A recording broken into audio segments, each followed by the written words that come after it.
Chaque jour, les invendus et les excédents de notre société de consommation s'accumulent et finissent à la poubelle.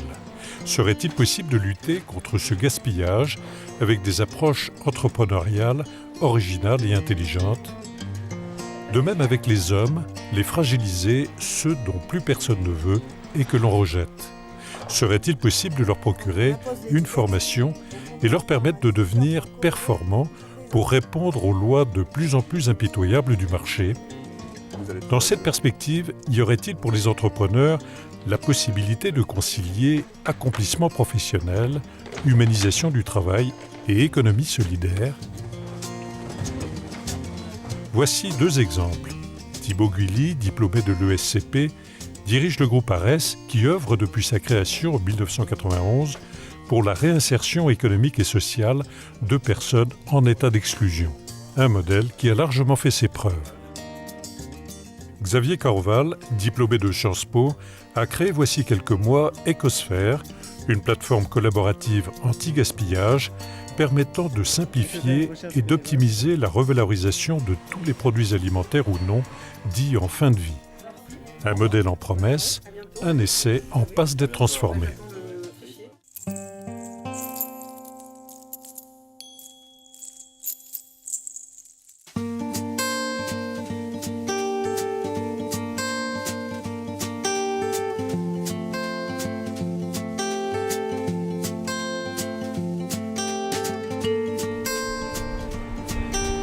Arès est une association d'insertion située dans le secteur concurrentiel, principalement spécialisée dans la logistique et les prestations de services auprès des entreprises et des collectivités.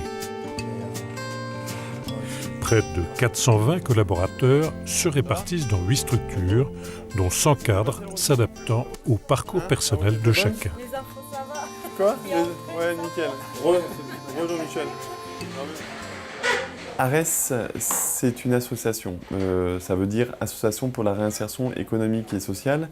Et Arès n'a donc qu'une seule vocation, c'est de permettre à des personnes en grande difficulté, entre des personnes sans abri, des personnes qui n'ont pas travaillé depuis quelque temps, des personnes qui souffrent d'un handicap, etc. Il n'y en a pas un qui ressemble à l'autre, mais à un moment donné, on se retrouve ce qu'on appelle en situation d'exclusion, c'est-à-dire que la marche pour retrouver une autonomie, retrouver un emploi devient un petit peu difficile à atteindre seul.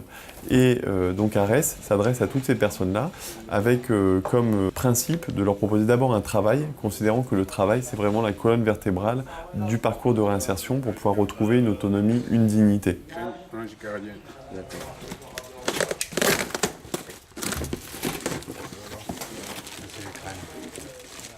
C'est ça ? Ouais. Donc il faut un parfum, une crème. Une fiche, les fiches normalement, un dossier de presse. Après tu vas tranquillement et même si tu dois t'y reprendre à 10 ou 15 ou 20 fois, c'est pas grave, on est là pour apprendre. Tu comprends ? Regarde, ça c'est, tu fais allusion à ça, c'est comme si c'était un volant. Oui. Tu tournes comme ceci, tu vas comme ça. Si tu vois que tu es dans la bonne direction, tu continues. Si tu le prends comme ceci et que tu vois que tu es dans la mauvaise direction, c'est qu'il y a un problème. Donc, hop, on retourne comme ceci, on essaye. Voilà, là, si je reste comme ça, ça va continuer à tourner. Donc, j'oriente. Voilà, je mets mon volant droit si tu préfères. Et voilà, on remet les roues droites. Voilà, là, stop. On rebraque, vas-y. Rebraque encore, vas-y. Voilà, et du moment que tu sois dans la continuité, voilà. Là, tu es bien droit, tu retournes. Et tu rentres à l'intérieur. Voilà, douce. Maintenant, comment on fait pour lever ? Oui. L'entrepreneuriat social, c'est toujours une façon d'entreprendre dont la finalité n'est pas le profit, mais le fait de résoudre une problématique sociale, sociétale, avérée, et vraiment dans des champs très larges. Parce que Arès travaille sur la lutte contre l'exclusion, mais ça peut aussi être sur la fracture numérique pour les seniors, sur l'accès à la santé pour les plus fragiles. On est dans un champ assez large où l'entrepreneuriat social, en fait, veut faire la démonstration que par un modèle économique d'entreprise, on va pouvoir avoir un effet de levier sur la résolution de ces problématiques sociales. Arrêter de dissocier le social de l'économique. c'est le principe, c'est un des principes fondateurs d'Ares depuis 1991, donc c'est pas une nouveauté, c'est pas une mode, c'est comment travailler, faire fonctionner une entreprise, mais avec pour fonction, dans le cas d'Ares en tout cas, de permettre à chacun de pouvoir trouver sa place dans la société. Voilà, il contrôle s'il y a bien 4 éléments, il prend son petit papier, le soir. Voilà, après, Chez Ares Atelier, on s'occupe de récupération, d'étiquetage de t-shirts, de packaging presse, de reconditionnement pour des grandes marques. Quand on finit les 100, on les met ici. Absolument, ouais. D'accord. Moi, je vais vérifier et je vous le redonne. Xavier Corval fonde la start-up Ecosphère en 2012 avec 2 associés sur une idée. Revaloriser les invendus, les excédents, les produits périmés issus des producteurs, exploitants, grandes surfaces, etc. Grâce à une plateforme informatique complexe qui nécessite le travail au quotidien d'une équipe d'informaticiens et de programmeurs, Ecosphère propose en temps réel ses produits pour une deuxième vie à différents acteurs, associations à caractère social, filières de recyclage et de compostage, etc. L'entrepreneuriat social, c'est un nouveau modèle de développement socio-économique. Ce sont des entreprises, peu importe leur statut. Elles peuvent être associatives, mutuelles, fondations, coopératives ou sociétés commerciales comme Ecosphère. Ce sont des entreprises dont le modèle économique est autonome, viable, pérenne et qui mettent ce modèle économique au service de finalités d'intérêt général. Pour Ecosphère, pilier social et solidaire et pilier environnemental. Et c'est ça l'entrepreneuriat social, c'est un nouveau mode de développement de l'entrepreneuriat qui concilie ou qui réconcilie à la fois l'efficacité économique et l'intérêt général. Travailler plus pour gagner plus, ok, mais pourquoi ?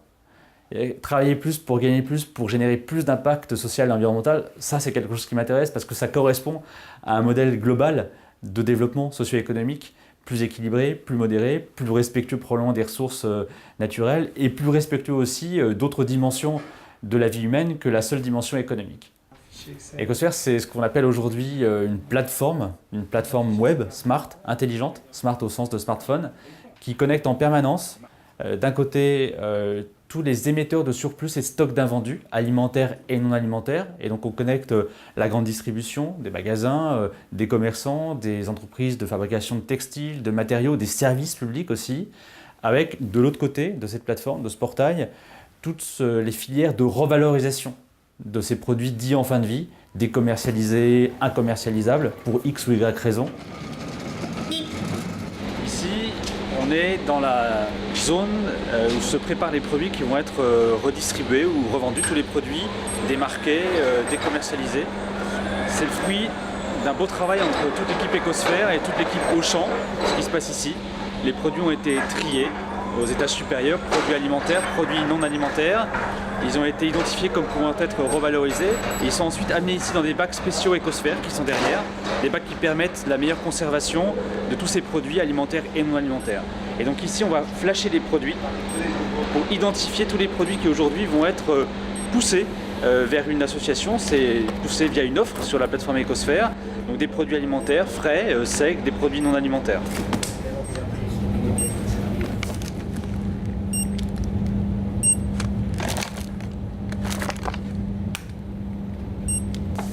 Alors ici, c'est la zone d'enregistrement de l'offre. Vu que tous les produits ont été scannés à l'instant, ils sont maintenant déchargés via l'application Ecosphère sur l'ordinateur. Tous les collaborateurs Auchan ont été formés à cette opération numérique, digitale, intelligente. Et donc ici, tous les produits vont se retrouver directement repérés et transformés en offres pour les associations pertinentes qui vont être bénéficiaires de cette offre de produits au jour le jour. À l'autre bout de la chaîne, Guy Sobel reçoit sur son ordinateur la proposition des invendus qui vient de lui être envoyée par Ecosphère. Soit il valide cette offre, soit il la refuse, et dans ce cas, elle sera immédiatement rebasculée vers d'autres clients potentiels, en prenant en compte toutes les contraintes liées aux caractéristiques du produit et aux caractéristiques organisationnelles d'Auchan.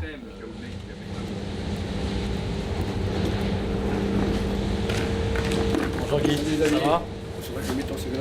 Madame, je vous présente Guy Sobel, qui est le responsable de l'association La Chorba et puis de SOS Enfants. Et c'est lui qui aujourd'hui, via la plateforme Ecosphère, a reçu une offre de produits. Salut Fred. Ça va ? Voilà. Bon ben attends, je vais les mettre là. Je vais quand on se viderait après.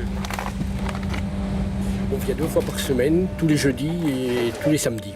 Et Ecosphère, c'est une plateforme qui va servir à beaucoup d'associations. C'est un avantage pour toutes les associations de retrouver, pouvoir même faire des demandes de produits et que Ecosphère lance l'information pour retrouver les produits qu'on recherche. Guy Sebel, comme beaucoup d'autres responsables d'associations humanitaires, est devenu en quelques semaines un client régulier d'Ecosphère, confirmant ainsi l'intuition fondatrice de Xavier Corval et de son équipe.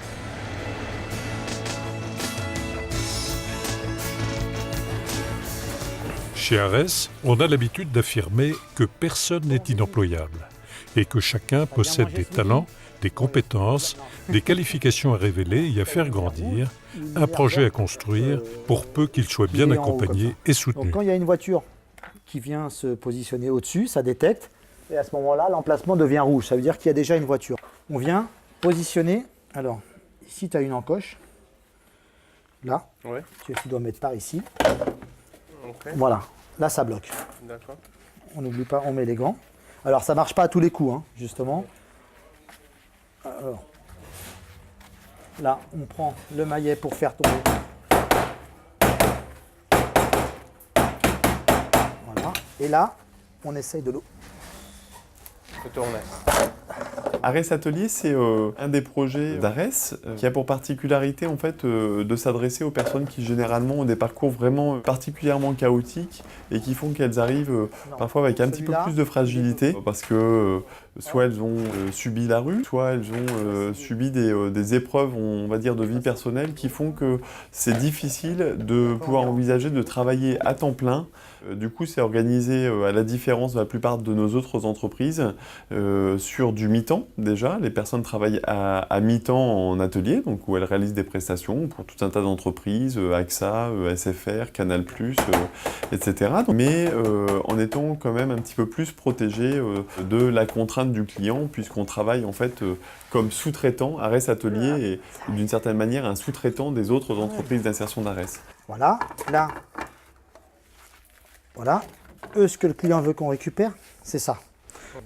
Ici, tu as 2 petites vis. Et nous, ce qu'on va récupérer, c'est la carte électronique, là, tu vois. Et après, on les mettra par série de 50. Tu vois ?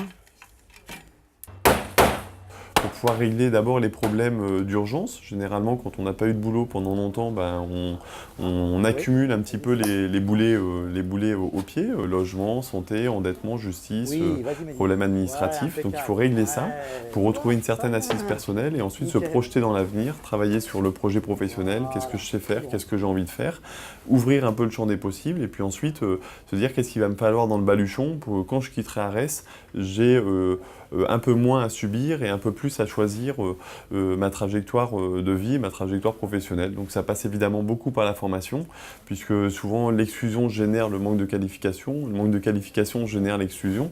9 personnes sur 10 à Arès n'a pas le niveau CAP, et donc on attache une grande importance aux apprentissages, quels qu'ils soient. Tu vois, les enveloppes, elles sont adhésives. T'as pas la bande, c'est à toi de la fermer en fait, c'est à toi, c'est à la machine de la fermer.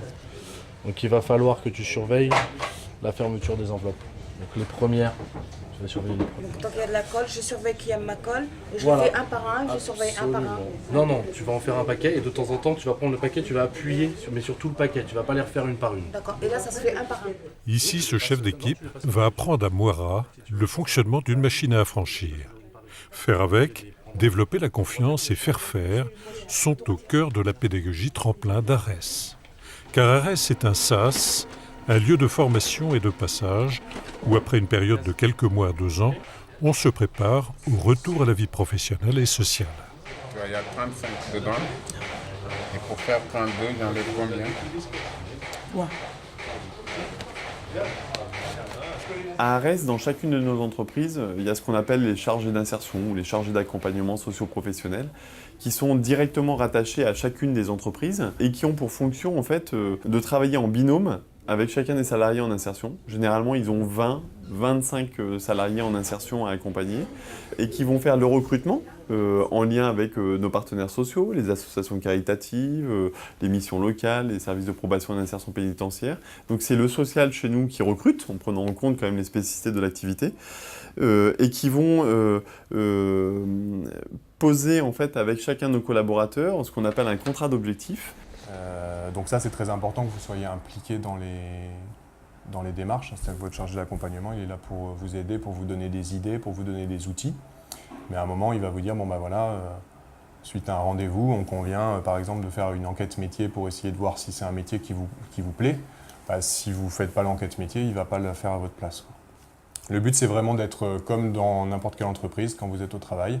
Par contre, régulièrement, ARES s'engage, et je vais vous dire à quoi on s'engage, mais notamment à vous dégager du temps nécessaire pendant vos horaires de travail pour pouvoir avancer sur tout le reste. Donc votre chef d'équipe, il a l'habitude, hein.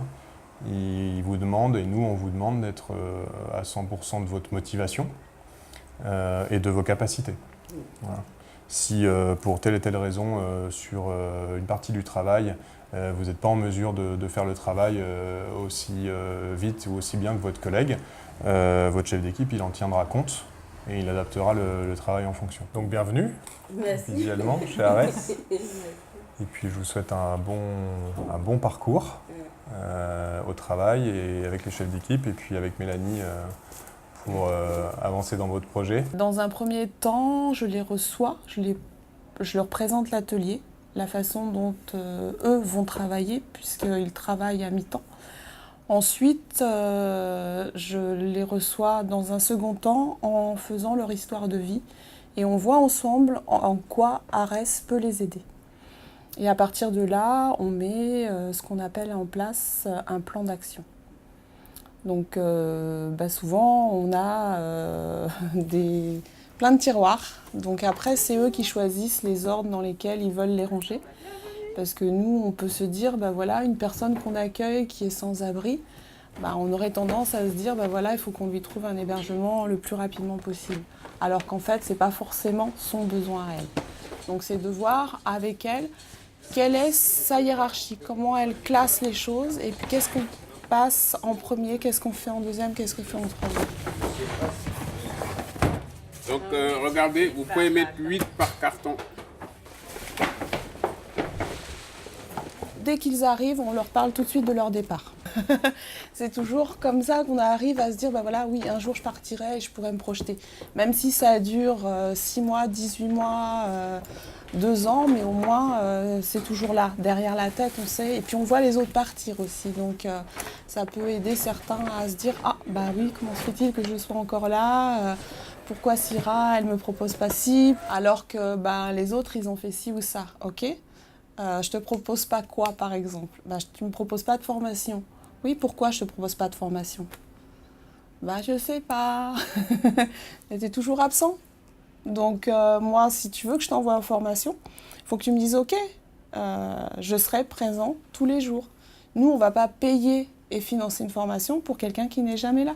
Ou pour quelqu'un qui n'ira jamais. Donc ici, c'est l'espace de préparation de commandes pour Simone et Georges. Donc Simone et Georges, c'est un client qui vend des paréos, serviettes de plage, transat. Voilà, donc des coussins, gonflables ou dégonflés d'ailleurs. Hein surtout dégonflés en ce moment. On a tous les jours des bons de commande et ça doit partir dans la journée. Voilà. Donc, mais ça, on vous montrera à un moment donné sur une préparation de commande comment ça se passe. Dis donc, Migdad, t'as pris des couleurs, hein? Aberdeen, c'était super. Ouais. En fait, en plus, avec la pièce de théâtre, c'était en plein nature. Ouais. Le cadre, c'était super. Ouais. Soleil en face. Donc, on a bien profité quand même. Ouais, c'est bien. Bonjour, Dabi. Ça va bien? Ouais, ça va bien. Ça s'est bien passé vendredi? Ouais, très bien. Ouais. Merci. T'es content? Ouais. Ouais? Ah, c'est bien. Moi, je suis en formation aujourd'hui. T'es en formation? Mais ils sont pas arrivés encore. Hein. Il n'y a personne pour le moment. Non, t'es pas en retard apparemment. Tu vois? C'est cool, hein? Eh ouais.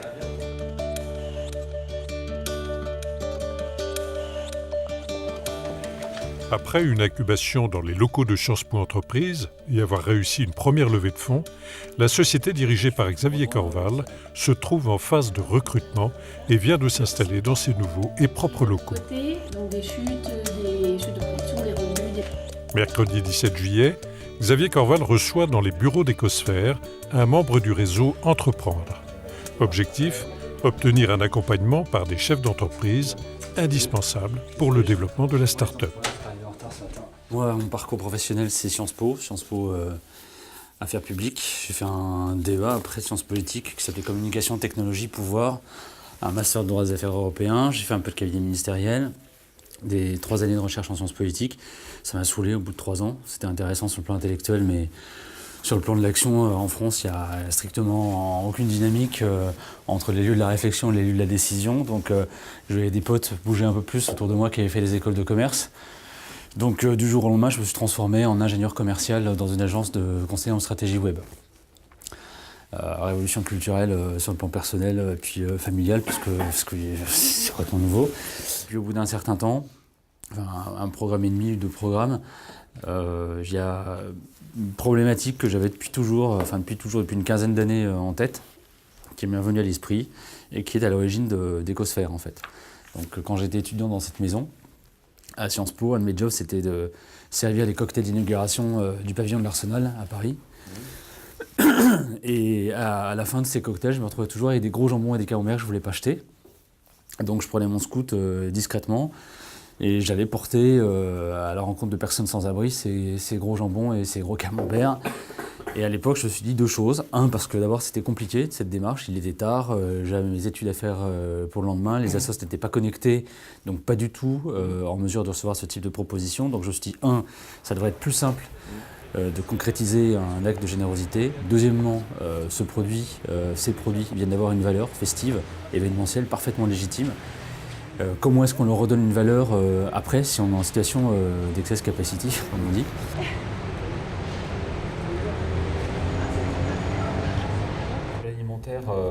Du mardi. Donc, Il y a 150 personnes qui passent tous les mardis à quelque chose près, parce qu'on a déjà 65 personnes. Ok, donc plus ou moins 65 à table et 50 colis. 50 Plus colis. 50 colis qui nourrissent donc 200 personnes la semaine. Okay. Jeudi 18 juillet, première rencontre avec les bénévoles de la paroisse Saint-Augustin à Paris qui viennent en aide aux personnes sans abri. Xavier et Kevin, le chargé de projet, présentent le concept d'Ecosphère et inventorient les besoins de l'association. Les informations récoltées seront ensuite intégrées dans la base de données et le contact transformé en adhérent au réseau. C'est à peu près 7-8 € par personne de lessive, donc ça revient quand même cher. Si on a 50 colis, vous voyez. Mardi, par exemple, tous les mardis, vous utilisez les produits achetés une fois par mois à la banque alimentaire, c'est ça? Pour les colis. Pour les colis. Pour les colis. Pour le repas. On va distinguer le repas et les colis alors. C'est toutes les semaines que Dominique. C'est très variable. Si on a suffisamment de stock pendant la banque alimentaire, évidemment, on n'achète pas. Et si on n'a pas, eh bien, on est obligé d'acheter du poulet, les cuisses de poulet souvent. On achète du poisson surgelé quelquefois, des rôtis de porc. Des rôtis de porc. De la mairie, vous nous touchez. De la mairie, oui, on a une petite aide. D'accord. On a une petite aide il nous attribue une somme d'argent à dépenser dans un magasin aussi, une marque. Ah ok, d'accord. C'est un don, ce n'est pas une subvention. Je tiens. Ils vous font un don, la mairie vous fait un don. Ok, ça c'est super intéressant parce que les Simpli sont en train de développer quelque chose de particulier, d'intelligent sur Paris, de lier un magasin à une association. Donc, sensibilisation des collaborateurs. Voilà. Le magasin, globalement, tous les collaborateurs sont entrés dans une nouvelle façon de faire. Donc, ils ont augmenté le volume des produits revalorisables, redistribuables. Et donc, on a introduit dans le réseau des bénéficiaires de ces hyper-là des nouveaux acteurs associatifs qui n'avaient rien et qui sont passés de 0 € à 1 000 € de produits récupérés par mois, en venant une fois par semaine. Voilà. Et c'est ça un de nos objectifs. C'est de faire en sorte que en diminuant, grâce à nos solutions, le volume des produits envoyés à la poubelle, on puisse introduire des nouveaux acteurs bénéficiaires dans le réseau. Et donc, comme vous me dites, là, nous, on dépense 500 € environ par semaine à Simply Market, ça m'interpelle directement parce que Parce que peut-être que petit à petit, on va réussir à diminuer ce montant d'achat global, mensuel ou hebdomadaire. C'est le vestiaire adulte. Je vais vous laisser rentrer. Merci. Bonjour madame. Bonjour. Vous recevez des vêtements tout le temps en fait, Oui, tous les jours sans arrêt. Ouais, sans arrêt. Sans arrêt, sans arrêt. Ok. Et ça en fait c'est les paroissiens qui vous les donnent Oui, pas bien grand. Et puis tout est dans des cartons. Puis là le courant, là c'est les femmes, là-bas c'est les hommes, les chaussures. Et le pain, vous allez le chercher vers quelle heure en fait Vers 11h30. D'accord. Ouais, Ça c'est un budget aussi, parce que ça on l'achète.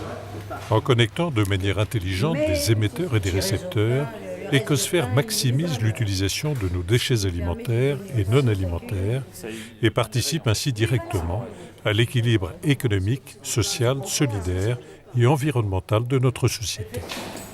Voilà, donc là il y a 64 couverts. Ok. 64. Voilà, puisque c'est une table de 8.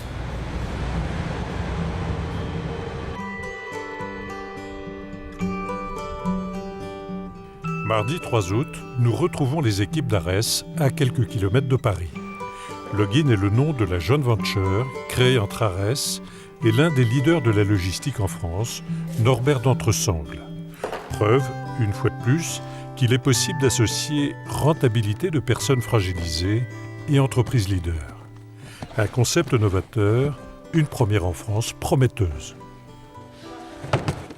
Login, au départ, le projet il est né d'un constat social qui est celui de l'exclusion des personnes en situation de handicap plus particulièrement. Et quand on reprend les chiffres, il est toujours valable. En fait, aujourd'hui, il y a plus de 350 000 personnes en situation de handicap au chômage. Et en face de ça, il y a 20 000 postes proposés. Avec à peu près, grosso modo, 500 nouveaux postes chaque année. Devant ce constat-là, on voulait faire quelque chose et proposer une solution complémentaire à ce qui existait pour répondre aux besoins d'insertion de personnes en situation de handicap. Vous venez tous ici? On va faire le brief. En termes de rythme, on est à 173% sur Access et 150% sur PDM le matin. Ça veut dire tous les jours pareil maintenant. Vous voilà. êtes foutus, tous les jours pareil, on ne baisse plus. Je vais te prendre comme Chaque assistant. journée commence avec l'analyse des résultats de la veille. Donc franchement, grand bravo, quoi, c'est super. Sur les autres résultats, Recyclive, on était à 72-75%, mais c'est parce que l'emballage n'est pas terminé. Donc, je pense Gaël est lui aussi diplômé de l'enseignement supérieur. Comme Thibaut et Xavier, il a choisi de rejoindre Arès pour faire aboutir son projet personnel. Login a démarré en septembre 2011 avec 3 personnes. Aujourd'hui, la filiale d'Arès compte 25 personnes, dont 5 permanents et 20 préparateurs de commandes. Objectif, accueillir très vite 80 personnes.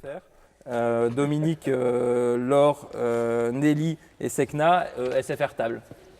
Voilà. L'idée qu'il y avait au départ, c'est de créer un modèle d'entreprise un peu différent où l'acteur social amène toute son expertise sociale, sa méthodologie d'accompagnement, sa méthodologie d'insertion. Et de l'autre côté, l'acteur grande entreprise amène son expertise de métier, son expertise industrielle tout simplement et sa solidité, ses process.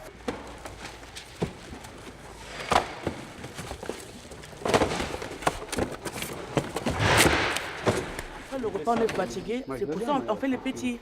On va faire ça. Alors faites le gros. Ouais, voilà. Ça sera fait aujourd'hui. Oui, on le Alors, fera alors plus tard. Jean-Michel, effectivement, on la garde pour après. C'est pour ça. Du moment qu'on l'a fait aujourd'hui. Oui, en plus là vous êtes déjà approvisionné sur ces cartons. Le métier de chef d'exploitation chez Login, c'est l'organisation, la coordination sur toutes les activités, que ce soit organisationnel mais aussi en termes d'accompagnement et d'évolution des salariés qui sont en parcours. Une journée de type chez Login, c'est faire le brief le matin, organiser les équipes, vérifier aussi les demandes clients et essayer d'adapter toute la charge dans la journée avec l'effectif qu'on a et aussi avec les aptitudes de nos salariés. Tu as déjà commencé à le scanner? Non, j'ai scanné, ça passe. C'est arrivé. Mais tu en avais déjà traité par contre. J'ai rien fait. Mais qu'est-ce que... C'est pas moi, c'est Laure. Tu vois? Elle veut pas que je travaille aujourd'hui. Tu sais, si on me change de poste, je ne vais pas bien travailler. Tu vois ? Il y a 3 phases dans son parcours. Au moment de l'arrivée, il y a souvent des freins très importants qui empêchent de travailler, de se rendre disponible pour construire un projet d'insertion derrière. Parce que quand on est endetté avec X milliers d'euros de dette, quand on est dans un logement précaire avec une famille nombreuse, voire qu'on vit pour certaines personnes dans sa voiture, tous ces problèmes, quand on a des problèmes de santé graves, que par exemple on ne peut pas aller chez l'ophtalmo, on ne peut pas aller chez l'ORL parce qu'on n'a pas les sous pour le faire. On ne peut pas être disponible pour après réfléchir à qu'est-ce qu'on veut faire dans 6 mois. Il faut déjà qu'on arrive à survivre et à vivre à peu près bien au quotidien. Et du coup, la première phase du parcours, ça va être de résoudre et de lever ces freins-là en trouvant des solutions. Par exemple, une dette, ça va être faire des dossiers de recouvrement, ça va être faire des dossiers pour faire racheter les crédits par la banque, toutes ces choses-là. Donc une fois qu'on avance avec la personne là-dessus et qu'on résout ces problématiques d'urgence, on a un deuxième temps qui est la construction du projet professionnel. Où là, on va réfléchir avec la personne sur qu'est-ce qu'elle veut faire après son passage chez nous. La troisième phase, qui est la mise en œuvre de ce projet. Et ça passe par des formations, en interne, en externe, générales ou spécifiques à un projet. Par exemple, quelqu'un qui veut être hôtesse de caisse, ça peut être une formation, un contrat professionnalisant chez Monoprix. L'aboutissement, c'est de trouver un emploi en dehors de chez nous pour la personne, donc préférence en CDI, mais sinon en CDD, intérim, etc. Bonjour, c'est encore Audrey Lepic, chargée d'insertion à l'entreprise adaptée Logins. J'aimerais savoir si c'était de nouveau possible de parler... En fait, l'objectif, par exemple, là, quand on contacte Cap Emploi, c'est qu'ils ont entamé des démarches. D'accord, merci. C'est qu'ils ont entamé des démarches avec une personne pour des dossiers de subventionnement et de financement d'un appareil auditif. C'est déjà... Oui, allô, oui, bonjour. Oui, c'est de nouveau Audrey Lepic de l'entreprise adaptée Logins. Excusez-moi de vous déranger. C'est que je viens de voir en entretien Monsieur Ali, qui me dit que oui, donc il y a le financement de la GFIC, mais il m'a parlé qu'il y aurait éventuellement un financement aussi de Cap Emploi. C'est ce que j'ai essayé de lui faire comprendre, mais il me disait que non, apparemment, parce que la personne qui suivait son dossier...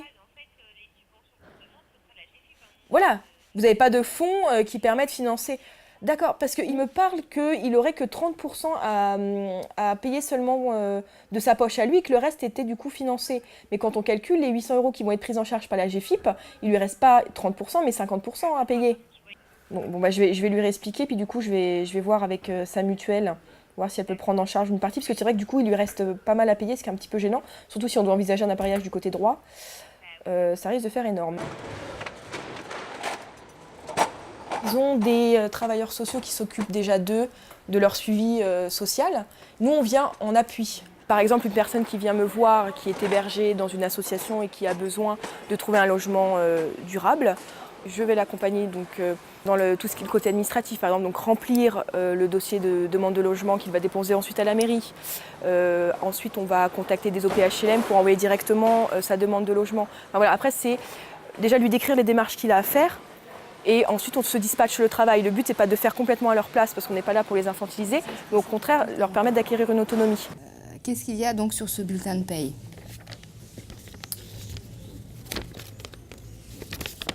Ce bulletin de paye... Donc, je les aide dans toutes leurs démarches administratives, que ça touche le logement, la garde d'enfants, la gestion du budget, etc. Et ensuite, je les accompagne dans l'élaboration de leurs projets professionnels et dans leur recherche d'emploi ou de formation. Mais non, n'importe quoi. Tu peux juste me donner ton...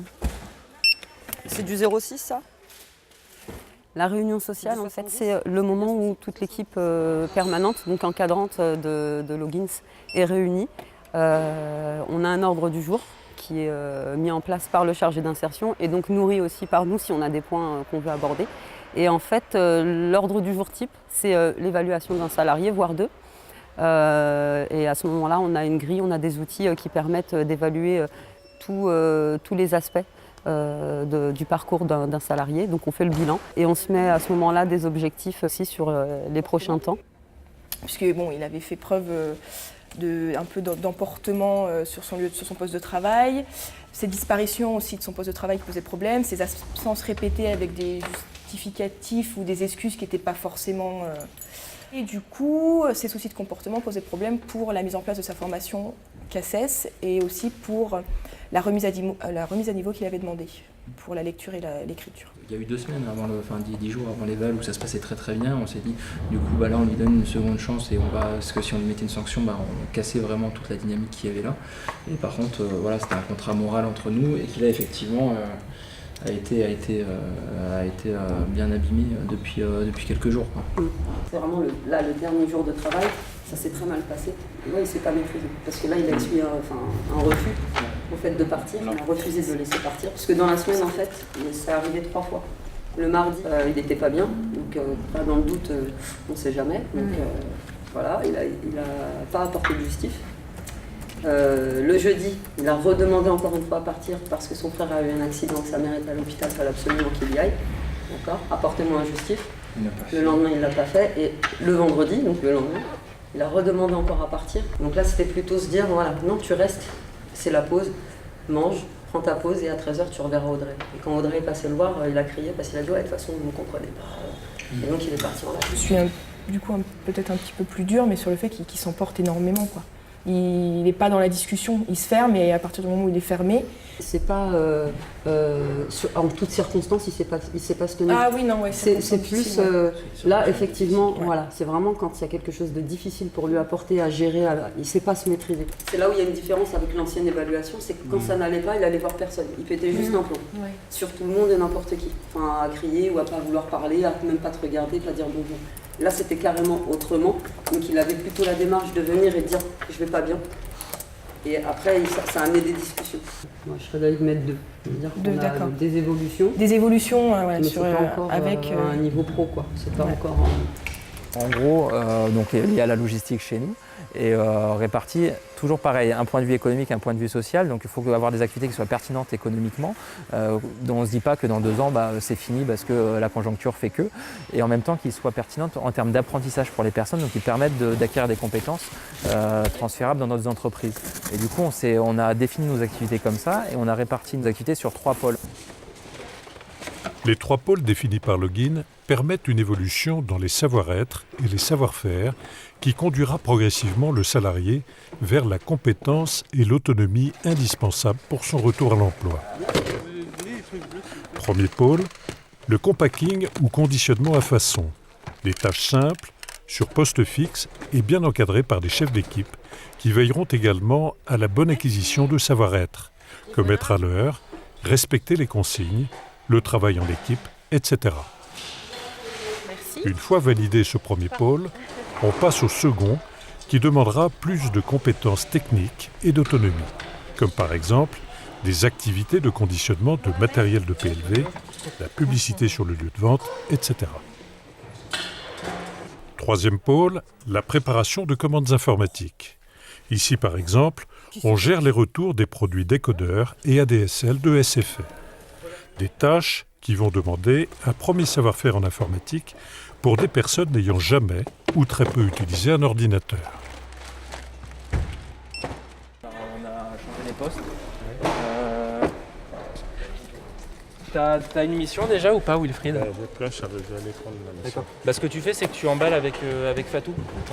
D'accord. Vous y allez là, vu ce qu'il y a, il est 8h15, à 9h ça doit être terminé là. Donc dans cette préparation de commandes informatisée, on a un dernier type d'activité qui est la préparation e-commerce ou assimilée. Pour illustrer, on travaille avec une entreprise qui s'appelle Recyclivre, qui vend des livres sur Internet. On a 150 000 livres qui sont en stock chez nous, qui sont vendus tous les jours sur Amazon, sur la Fnac, sur différents sites e-commerce, et où les commandes arrivent tous les matins et le préparateur va préparer par exemple 2000 commandes dans la semaine.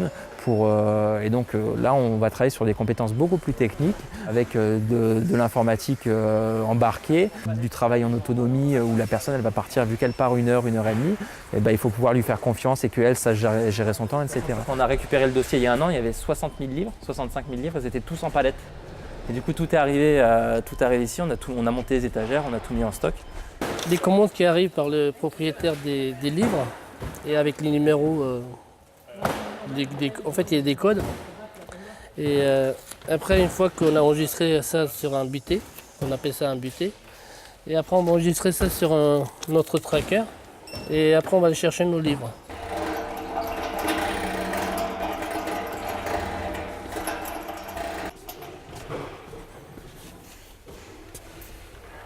qui fait qu'on a des personnes qui vont énormément évoluer sur 6 mois, d'autres qui pendant 2 ans vont faire à peu près le même travail. Donc on a vraiment à la fois la capacité de s'adapter à des personnes qui vont pouvoir développer des compétences très variées, et en même temps des personnes qui ont des difficultés assez importantes et des handicaps très larges. Donc c'était vraiment ça l'objectif du projet quand on l'a lancé et puis qui est mis en œuvre aujourd'hui.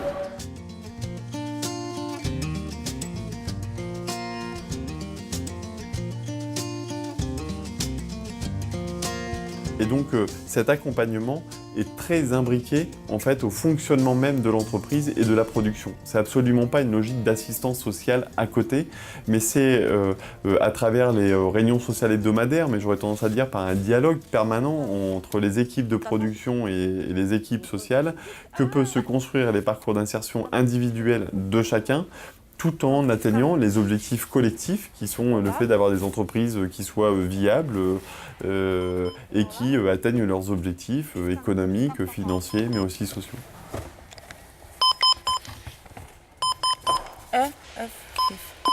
C'est bon. Ok, et ça, je donne pour sur le chariot. Après l'ami, il va prendre, il va dresser.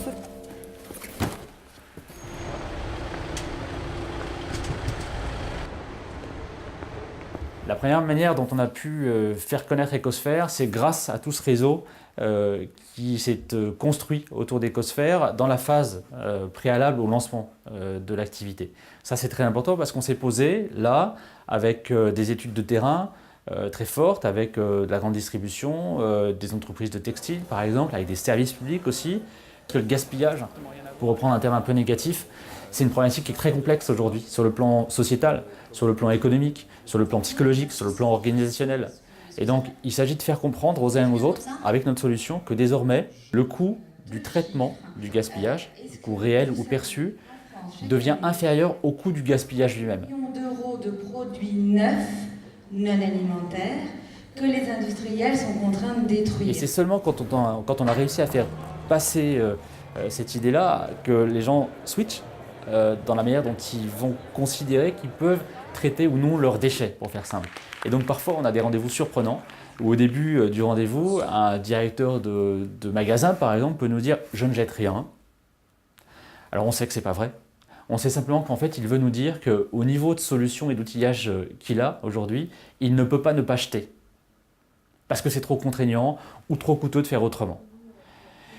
Et au bout du deuxième rendez-vous, après avoir argumenté, après en avoir parfois pris plein la figure, après avoir plié les chines et continué à argumenter, au bout du deuxième rendez-vous, on a parfois cette révélation-là qui sort de la réflexion du décisionnaire. En fait, on jette tout, aidez-nous à créer une rupture dans la manière dont on ne fait rien aujourd'hui, en quelque sorte. Alors, je vais peut-être être un peu rude, mais vous ne convaincrez pas seulement avec les convictions, vous convaincrez avec des solutions. Donc, si vous avez des... Xavier Corval et ses associés veillent à être présents en permanence sur tous les événements, salons, manifestations, pour présenter leurs concepts, répondre aux questions, convaincre, élargir leur réseau. Un travail indispensable qui dévore une grande partie de leur emploi du temps. Ça veut dire s'entourer, ça veut dire se connecter, très simplement, et puis rentrer dans cette logique collaborative à partir de son idée, de ses convictions, mais toujours en se focalisant sur la solution et sur le comment. On a monté un très beau partenariat au bout de 7-8 mois d'existence juridique d'Ecosphère avec le ministre de l'agroalimentaire actuel, Guillaume Garot, qui a lancé au mois de décembre un plan de lutte contre le gaspillage alimentaire, qui nous a proposé de participer à ce plan pour 2 raisons. Un, parce que Ecosphère apportait des solutions parmi les plus innovantes pour généraliser des nouvelles pratiques, pas des bonnes pratiques, mais des nouvelles pratiques, et aussi parce qu'on était une entreprise sociale, avec vraiment ce positionnement-là, contribuer à la mise en œuvre de politiques publiques.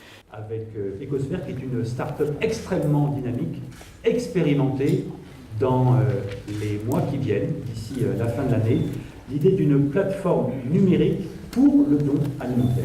Ils se sont croisés avec beaucoup d'intelligence et beaucoup d'intuition. Alors comment ça se passe concrètement aujourd'hui Ecodon? Je suis particulier, j'ai envie de donner du temps ou un espace de stockage ou donner tout simplement de l'argent ou des produits non alimentaires, et bien simplement en fait avec Ecodon, avec cette application sur mon iPhone par exemple, je vais pouvoir paramétrer une offre. Je veux donner du temps, simplement en me connectant, j'ai accès donc à ce panneau-là où j'ai la possibilité de configurer une offre don de temps. Je clique dessus, j'ai un formulaire qui apparaît avec un certain nombre d'informations à rentrer, notamment les compétences aujourd'hui, les compétences que je souhaite mettre à distribution. Donc je peux mettre par exemple distribution de repas, je peux mettre, on va chercher écoute et accompagnement, voilà, il est là, hop, terminé. Je vais déterminer quand est-ce que je suis disponible en mettant les débuts de disponibilité ou mes fins de disponibilité et sélectionner les jours où je souhaite être disponible. Donc je peux choisir les jours en disant le lundi toute la journée, le mardi à midi. Si jamais moi j'ai fait une recherche et que je suis à côté de l'association Kevin qui a paramétré sa recherche de bénévoles, et bien automatiquement lui va être prévenu que moi je suis intéressé par sa mission et va pouvoir du coup être connecté à moi directement et simplement. Le modèle économique d'Ecosphère repose à la fois sur l'abonnement à la plateforme numérique, les commissions sur les transactions marchandes obtenues grâce aux conseils en amélioration de process internes et en conduite du changement dans les entreprises, mais également grâce aux économies obtenues sur la réduction des coûts de destruction et aux marges réalisées pour les ventes en direct.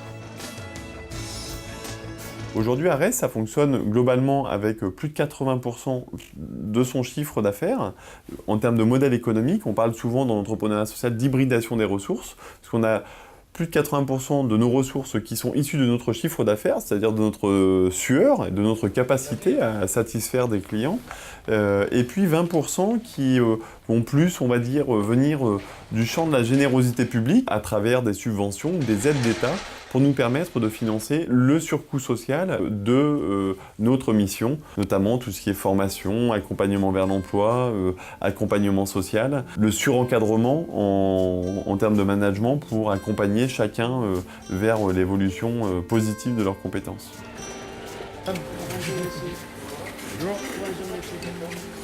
3 août, c'est le jour de la visite des grands patrons du CAC 40 dans les locaux flambant neufs de la société Login chez Norbert d'Entresangles à Corbeil-Essonnes. Signe d'une confiance consolidée avec ces grandes entreprises.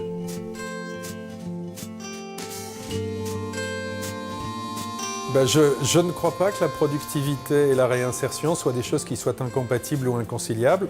Et c'est d'ailleurs ce que montre Arès, c'est que ça peut arriver à se réconcilier.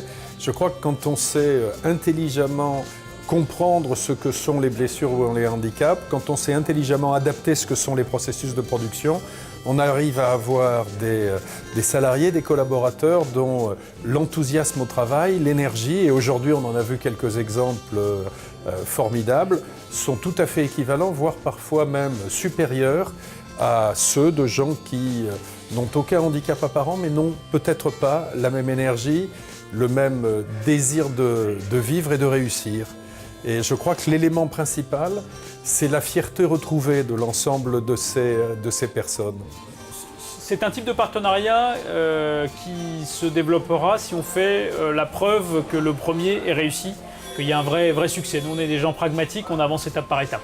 J'ai l'intuition que la première étape, on va la franchir, on l'a déjà franchie, c'est-à-dire qu'on tient déjà quelque chose qui est consistant. Donc oui, ce projet fera des petits. Ce projet fera des petits au niveau de l'entreprise, et puis parce que je pense que nous tous, quelle que soit notre position dans l'entreprise, on est assez convaincus que l'intégration sociale ne peut pas dépendre uniquement des subsides de l'État et que l'entreprise a quelque chose à faire là-dedans. La beauté de notre secteur d'activité, c'est que quelqu'un qui a de l'énergie, qui a envie de travailler, qui a de la bonne volonté, il va réussir à progresser dans les métiers de la logistique. Donc c'est un avantage qu'on a vraiment bien envie de cultiver. Le plus passionnant, en fait, c'est d'abord les relations humaines. Les relations humaines qui sont extrêmement fortes, que ce soit avec des collaborateurs en insertion dont les parcours sont tellement éloignés et tellement diverses et qui vous font rencontrer des réalités, des capacités, des façons de voir la vie, de façons d'affronter les choses, d'envisager les problèmes de façon tellement différente de vous que c'est vraiment un enrichissement permanent. Au-delà de la satisfaction de voir que ensemble, finalement, même les choses, les personnes qui de temps en temps arrivent très cabossées ou très abîmées, ou etc., ce qui est formidable, c'est de voir quand même la capacité de l'homme à être résilient, à rebondir, à repartir là-dessus. Et finalement, le fait que ça nous nourrit beaucoup plus finalement que ce qu'on peut apporter aux uns ou aux autres. Ce que j'aime le plus dans le quotidien d'Ecosphère, c'est la diversité. C'est la diversité des rencontres, la diversité des défis, la diversité des situations, des problématiques, des enjeux, l'adaptabilité qu'on doit avoir aussi pour pouvoir parler et convaincre des acteurs qui sont très différents les uns des autres, qui ont un niveau de possibilité de prise en compte de l'innovation qui est extrêmement variable. Et donc c'est des rencontres qui sont très souvent extraordinaires. C'est aussi, ce qui me plaît, c'est aussi de dépasser les difficultés au quotidien qui sont réelles. Hein. On est une société qui croît, ça fait changer d'échelle l'entreprise. Côté un petit peu familial, on passe à autre chose, avec des gens qui vont vivre avec et pour Ecosphère dans leur quotidien. Je crois que le plus beau et le plus intéressant, c'est de créer de la valeur. Créer de la valeur avec un dispositif complètement innovant, avec des solutions partenariales qui sont complètement innovantes. Et le plus beau, c'est les rencontres. Alors, tout à l'heure, je me suis noté une petite maxime, mais je vais la lire parce qu'elle n'est pas facile à dire. Il vaut mieux changer une fois la vie de 1000 personnes. Non. Excusez-moi, mais elle n'est pas facile. Hein. Il vaut mieux changer une fois la vie de 1000 personnes que de changer 1000 fois la vie d'une personne. J'ai réussi. Je me suis entraîné pas mal dans les toilettes. On est obligé d'être ambitieux quand on porte une entreprise sociale, parce qu'on ne peut pas s'autoriser à faire moins que plus.